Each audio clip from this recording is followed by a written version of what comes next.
बुराई का अंजाम हमेशा बुरा ही होता है। ये वीडियो देखें फिर बात करते हैं। कहाँ जा रही हो? शाम होने वाली है, हॉस्टल बंद हो जाएगा। और ये कौन है? देखिए नदीम साहब, हॉस्टल के रूल्स मैं बहुत अच्छे से जानती हूँ, मुझे बताने की ज़रूरत नहीं है।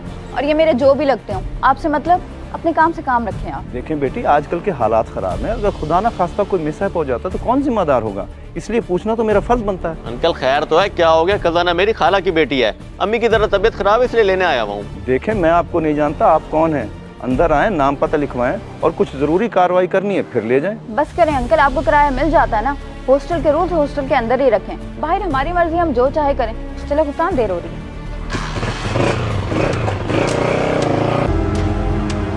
नदीम साहब, हमें समझ नहीं आ रही कि आपने हॉस्टल बनाया कुछ और। क्या मतलब है जनाब आपका? मैं कुछ समझा नहीं। मतलब साफ है जनाब, ये शरीफों का मोहल्ला है और यहाँ पर ये काम हम हॉस्टल की आड़ में चलने नहीं दे सकते। जब भी देखो कोई लड़का आया हुआ होता है और लड़की को ले जाता है। आप गलत बात कर रहे हैं जनाब। मैं हॉस्टल के अंदर का जिम्मेदार हूँ, बाहर का नहीं। लड़की की मर्जी है, वो जहाँ मर्जी जाए, मैं किसी को रोकने का पाबंद नहीं हूँ। वैसे भी आपने ये सब कुछ देख तो लिया है। सब देख रहे हैं हम, बस ये बताएंगे आपको कमीशन कितना होता है? जबान को लगाम दें जनाब, आप अपनी हद पार कर रहे हैं, आप जाएं। चले ठीक है जनाब, अब तो हम चले जाते हैं, लेकिन आपका बंदोबस्त जरूर करेंगे।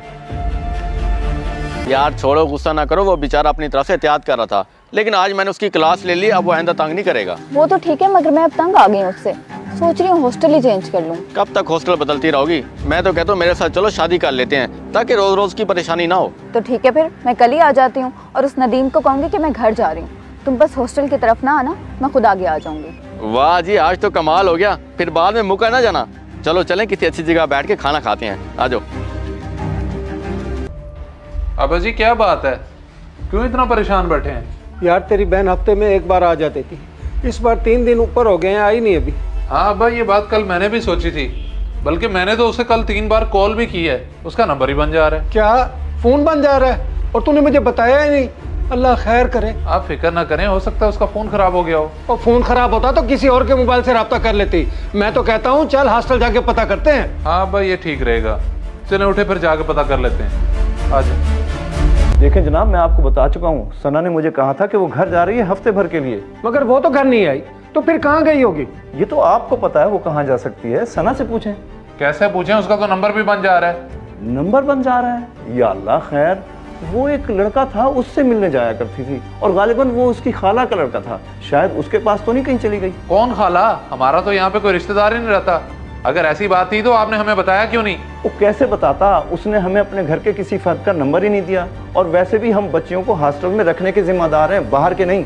ये कैसी बातें कर रहे हो तुम? मैं अभी पुलिस को फोन करता हूँ, फिर तुम बताओगे कि कहाँ है मेरी बहन। और नान बस कर, भाग गई है तेरी बहन, ना कटवा दिया उसने हमारी। चल घर, इनका कोई कसूर नहीं है। पता नहीं किधर छोड़कर चले गए हैं मुझे, फोन भी नहीं उठा रहे।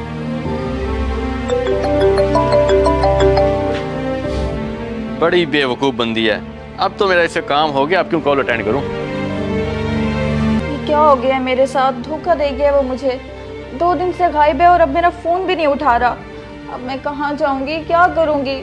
अब तक तो अब्बा और भाई को भी पता चल गया होगा। बेशरम, तेरी हिम्मत कैसे हुई हमारे घर में दाखिल होने की? मैं तेरी जान ले लूंगा। अब्बा मुझसे बहुत बड़ी गलती हो गई, मुझे माफ कर दें। मैं आपके आगे हाथ जोड़ती हूँ, पाँव पकड़ती हूँ, प्लीज मुझे माफ कर दें। और रुक जा अदनान, ये मर गई हमारे लिए और मरे हुए को मारते नहीं होते।